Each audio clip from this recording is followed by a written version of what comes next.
Good morning students, Mothers Academy के YouTube channel पे आप सबका स्वागत करता हूं। और इसके पहले हम लोगों ने फिजिक्स में फिजिकल वर्ल्ड जो हमारा चैप्टर है यानी कि भौतिक जगत, उसका हम लोग क्लास कर चुके हैं। तो आप लिंक दिया हुआ है डिस्क्रिप्शन में, आप जाइए वहां से और वीडियो का जो फर्स्ट पार्ट है फिजिकल वर्ल्ड का उसको देखिए। देन उसके बाद में आइए हम लोग सेकेंड चैप्टर पढ़ते हैं। 11th क्लास फिजिक्स का जो सेकेंड चैप्टर है ये कौन सा है? Units and measurement. यानी कि आज हम लोग पढ़ेंगे यूनिट्स एंड मेजरमेंट के बारे में। तो आप सब लोग इस वीडियो को बिल्कुल स्किप नहीं करें, और अगर चैनल पे नए हैं तो चैनल को सब्सक्राइब करें, क्योंकि इसका अब हमारा जो भी पार्ट है कंटिन्यू आने वाला है। तो ध्यान से चलिए, यहाँ पे हम लोग मूव करते हैं। देखिए, हम लोग जब स्टार्ट किए थे ना फिजिकल वर्ल्ड, वहाँ पे हम लोग सबसे फर्स्ट में पढ़े थे कि व्हाट इज ए फिजिक्स, यानी कि फिजिक्स क्या है, एक नेचुरल फेनोमेना है, उनके बारे में हम लोगों ने स्टडी किया था। और उसी से रिलेटेड चीज़ अब हमारा क्या मिलेगा? Physical quantity. और इस चैप्टर का जो हमारा फर्स्ट टॉपिक है ये क्या है? Physical quantity. चलिए, फिजिकल क्वांटिटी का डेफिनेशन यहाँ पे दिया हुआ है कि वह राशि जिसे किसी उपकरण द्वारा मापा जा सके और वह भौतिक परिघटना से संबंध रखती हो, भौतिक राशि कहलाती है। एक बार और पढ़ देता हूँ। वह राशि जिसे किसी उपकरण द्वारा मापा जा सके और वह भौतिक परिघटना से संबंध रखती हो, वो कहलाती है हमारी क्या? भौतिक राशि। ठीक है, इसका इंग्लिश में यहाँ पे डेफिनेशन है। जो इंग्लिश वाले स्टूडेंट होंगे इंग्लिश में इसे आप लिख लेंगे। ठीक है, चलिए सबसे पहले हम लोग बात करते हैं कि यूनिट्स क्या है। अब ये स्केल आपको दिख रहा होगा। चलिए, ये स्केल मैं यहाँ पे एक बना रहा हूँ, आप देखिए। यहाँ पे हम लोग को आप देखते रहें। यहाँ पे सपोज ये स्केल हमने बना दिया। इस स्केल का अगर लेंथ मैं अगर 12 सेंटीमीटर ले रहा हूँ, तो जो हमारा ये 12 सेंटीमीटर दिखा रहा है ना, ये हमारा कुछ नंबर है और ये कुछ अजीबो सा चीज़ है, जिसे हम लोग क्या कहते हैं यहाँ पे? इसी को तो कहते हैं यूनिट्स, इसी को तो कहते हैं हम लोग मात्रक। और इन्हीं के बारे में जानना है। कहने का मतलब कि ये जो नंबर है हमारा, ये 1 सेंटीमीटर से अगर मल्टीप्लाई कराएं अगर 12 टाइम, तो ये हमें कितना मिल रहा था? 12 सेंटीमीटर।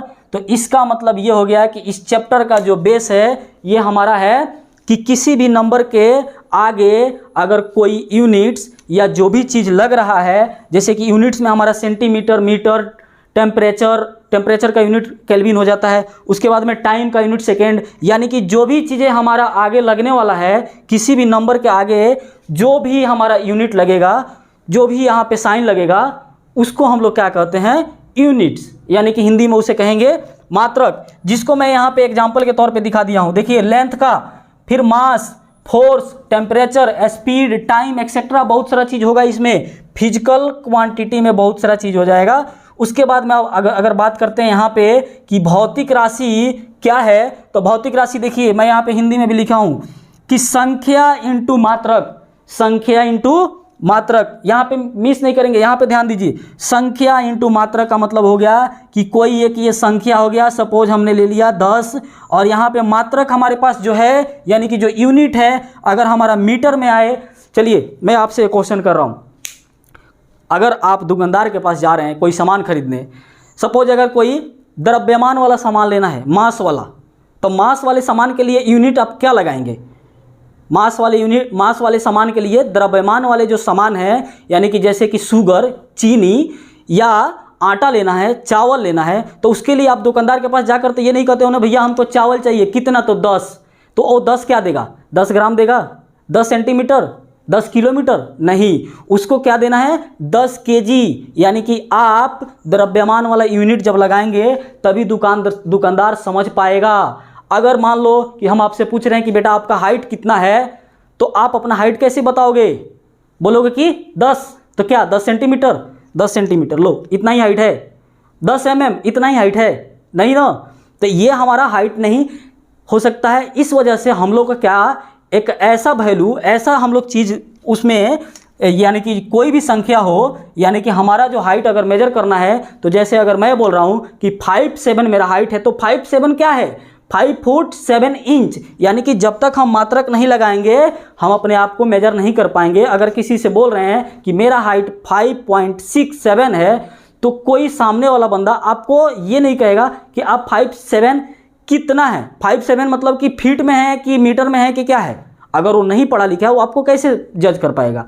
तो इस वजह से हम लोगों को जो भी चीज़ फिजिक्स में पढ़ना है, इस भौतिक राशि में यानी फिजिकल क्वांटिटी में, तो कोई संख्या के साथ अगर कोई मात्रक लगाएंगे तभी जाके हम उस चीज़ का मेजरमेंट कर पाते हैं। इस वजह से हम लोग को ये वाला जो चैप्टर है यूनिट्स एंड मेजरमेंट, यानी कि कोई भी मेजरमेंट करने के लिए हम लोग को एक यूनिट्स की नीड है, यूनिट्स की ज़रूरत है, तभी हम मेजर कर सकते हैं। इस स्केल का अगर मेजरमेंट देखें तो ये 12 इंच है, ये 12 इंच है। तो 12 अगर हम बोल रहे हैं कि स्केल 12, ये 12 है, तो 12 क्या है, तो आप कन्फ्यूजन में आओगे कि सर 12 सेंटीमीटर है, 12 फुट है, 12 इंच है कि 12 किलोमीटर है। तो स्केल 12 किलोमीटर में तो नहीं हो सकता है ना।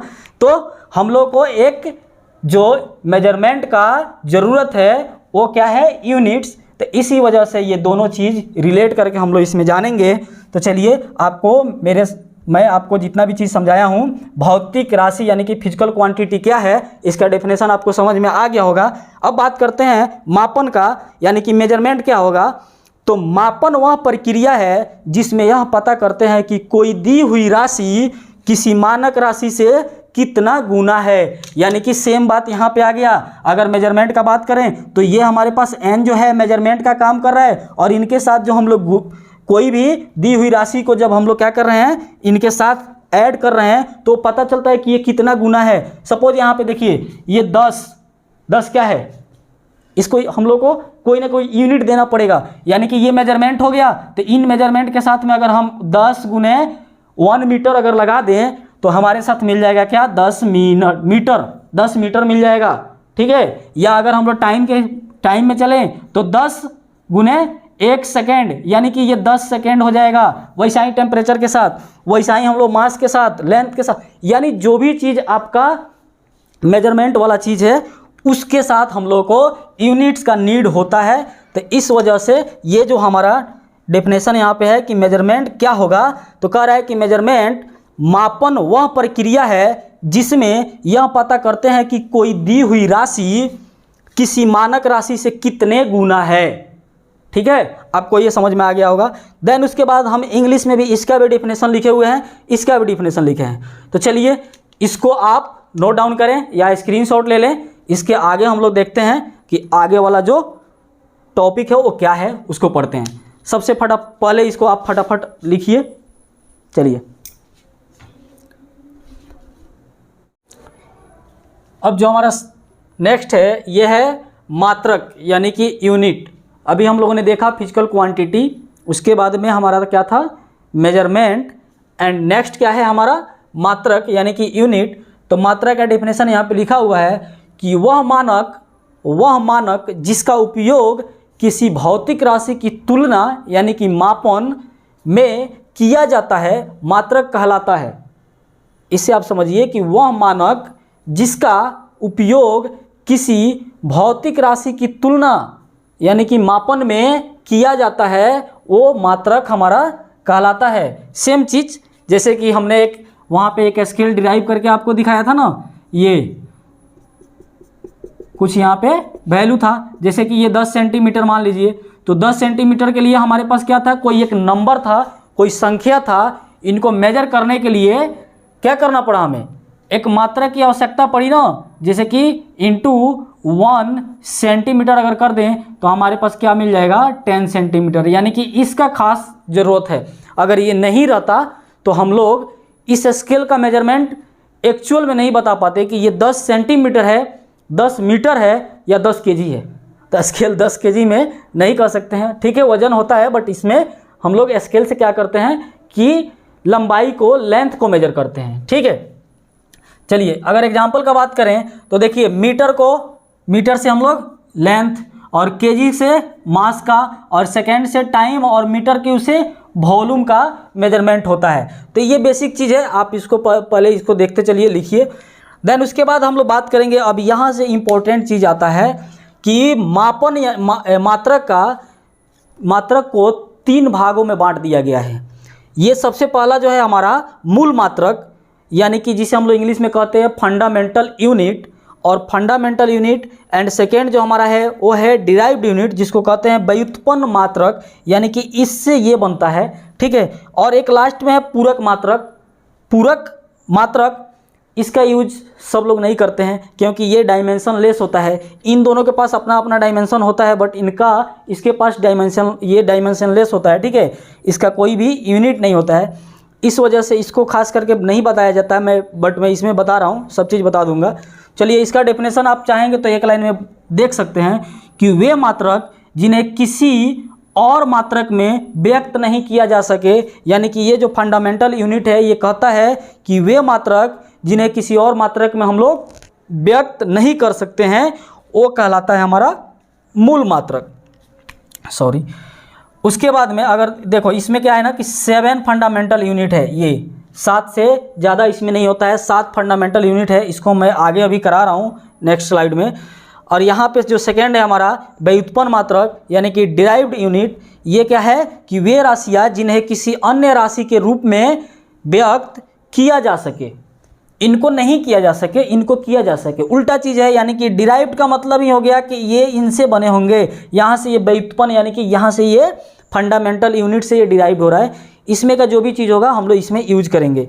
अब रहा बात पूरक का, तो पूरक यानी कि सप्लीमेंट्री यूनिट है, और सप्लीमेंट्री यूनिट में हम लोग बात करेंगे plane angle and solid angle का। तो चलते हैं नेक्स्ट वाले जो हमारा टॉप स्लाइड आएगा उसमें कि ये पूरक मात्रक एक्चुअल में क्या होता है, इन तीनों के बारे में पूरा डिटेल स्टडी करते हैं। चलिए इसको आप लिखिए और नेक्स्ट में मैं बता रहा हूँ अभी आपको।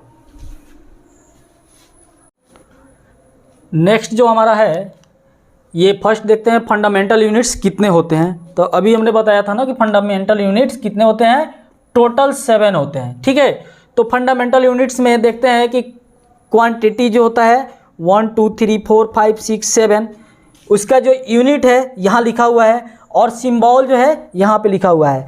एक गलती आप बिल्कुल नहीं करेंगे, स्टूडेंट यहाँ पे खास करके गलती कर बैठता है ये वाला चीज़, जैसे कि ये हमने, आप कभी ऐसे मत लिख देना, बड़ा वाला M मत लिख देना, ये मिस्टेक मत करना। सिंबल जो है ये वाला चीज़, फिर अगर केजी लिखना है तो केजी आप ऐसे नहीं लिखेंगे, ठीक है। यहाँ पे जो है ये स्मॉल है, स्मॉल s है, इसको ध्यान में आप रखेंगे, ठीक है। यूनिट्स का खास आप ध्यान रखेंगे तभी जाके आपका आगे का जो भी फिजिक्स का प्रॉब्लम होगा वो सॉल्व हो पाएगा।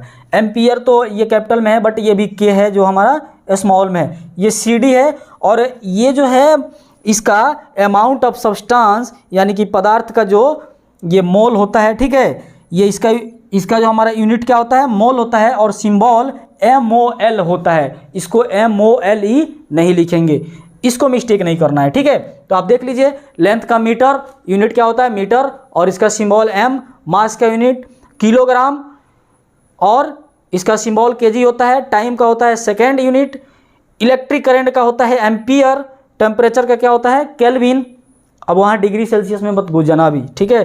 टेम्परेचर का केल्विन, एंड लुमिनस इंटेंसिटी, अब ये नया चीज़ मिल रहा है ना, चलो इसके बारे में भी पढ़ना है आगे। लुमिनस इंटेंसिटी में ज़्यादा कन्फ्यूजन में नहीं आना है कि सर ये क्या है, अजीबोगरीब सा चीज़ है। अच्छा हिंदी मीडियम वाले थोड़ा सा कन्फ्यूज हो जाएंगे कि सर लेंथ, अरे लेंथ मतलब क्या होता है, लंबाई, मास, द्रव्यमान, टाइम, समय, ये सारा वही सब चीज़ लिखा हुआ है, ठीक है। ये ताप, उसके बाद में आपका इलेक्ट्रिक करंट, यहाँ पे देखिए अमाउंट ऑफ सब्सटेंस का यूनिट क्या होता है मोल, और इसका जो सिंबल होता है हमारा MOL होता है, सिर्फ और सिर्फ MOL होता है।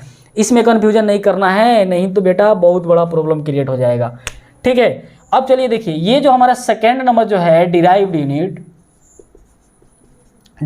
यूनिट जो है ये क्या है, तो डिराइव्ड यूनिट्स एक्चुअल में हम लोग इसी से इसको डिराइव किए हैं, ठीक है। आगे देखना यहाँ पे मिलेगा।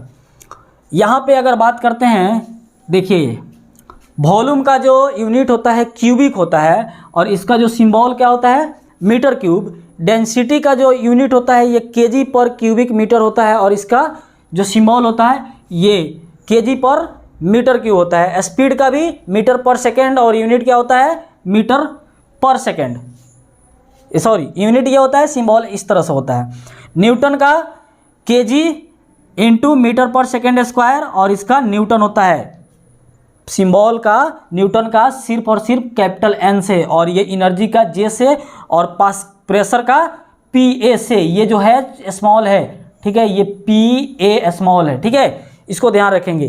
तो चलिए आप देखिए यहाँ पे कि सर आप तो बता रहे हैं कि ये डिराइव्ड यूनिट जो है फंडामेंटल यूनिट से आया है। तो चलो यहाँ पे देखो, हाँ एक चीज़ और इसमें हम लोग को करना है कि हम लोग को इसमें डायमेंशनल फार्मूला भी है, डायमेंशन वाला भी चीज़ आगे उसको पढ़ेंगे, बट इसको आप जान लेना कि लेंथ को L, M या T, ठीक है, इसका जो भी नाम है इसको हम लोग यहाँ पे आगे इसमें पढ़ेंगे। डायमेंशनल चीज़ भी हम लोग को इसमें पढ़ना है, अभी डायमेंशनल फार्मूला भी हम लोग को इसमें जानना है। तो चलिए यहाँ पे इसको देख लेते हैं कि अगर बात किया जाए स्पीड का फार्मूला क्या होता है, तो स्पीड इक्वल टू होता है डिस्टेंस अपॉन में टाइम, डिस्टेंस अपॉन टाइम।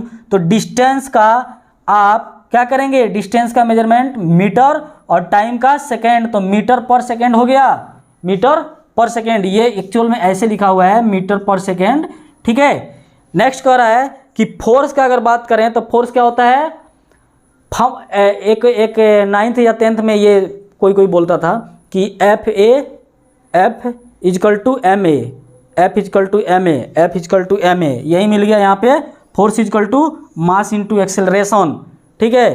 तो हमारे पास मास क्या है kg और एक्सेलरेशन हमारा जो होता है मीटर पर सेकेंड स्क्वायर, ठीक है। तो ये यहाँ से डिराइव्ड यूनिट है, आपको समझ में आ गया होगा कि जो भी यहाँ से चीज़ हम लोग लिए हैं यहाँ से इसमें यूज करके ही ये चीज़ बना हुआ है। यानी कि ये 7 जो फंडामेंटल यूनिट्स है ये बहुत इंपॉर्टेंट है इसको सॉल्व करने के लिए। अब एक और है सप्लीमेंट्री, जो कि सप्लीमेंट्री हमारा इनके पास तो अपना यूनिट था, कुछ ना कुछ यूनिट था, उसके पास अपना यूनिट नहीं होता है। देखते हैं उसमें हम लोग का क्या क्या पढ़ना है, ठीक है, उसको भी मैं ड्राइव करके आपको दिखा देता हूँ। फिलहाल इसको आप लिख लो, इसका स्क्रीनशॉट ले लो आप।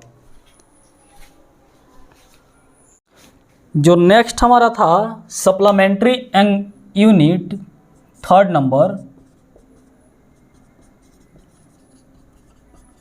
सप्लीमेंट्री यूनिट जो था इसको मैंने स्टार्टिंग में ही बोला था कि ये क्या होता है, इसको आप बोल सकते हैं कि ये जो हमारा होता है ना यूनिट लेस होता है, unit less, sorry dimension less,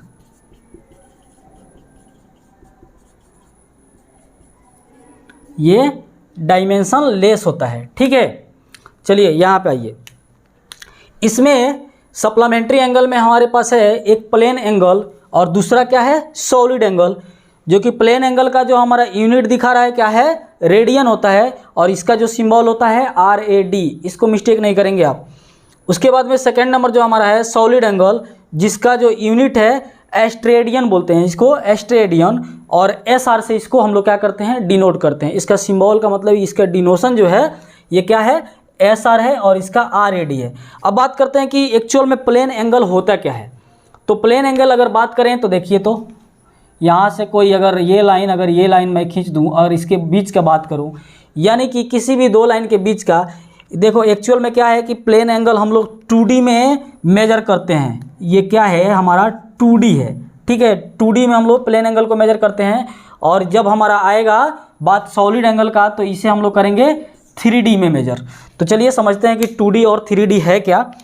तो ये जो चीज़ हम लेंगे ना, देखो एक्चुअल में क्या है कि मैं एक सर्कल बना दिया हूँ, बट इस सर्कल को आप यहाँ से हटाइए और देखिए कि आपके पास एक एंगल मिल रहा है कि नहीं, जो कि इसे हम लोग क्या कहते हैं आर्क कहते हैं ना इसे, जिसको L से डिनोट करते हैं, और ये क्या है हमारा रेडियस और ये थीटा है।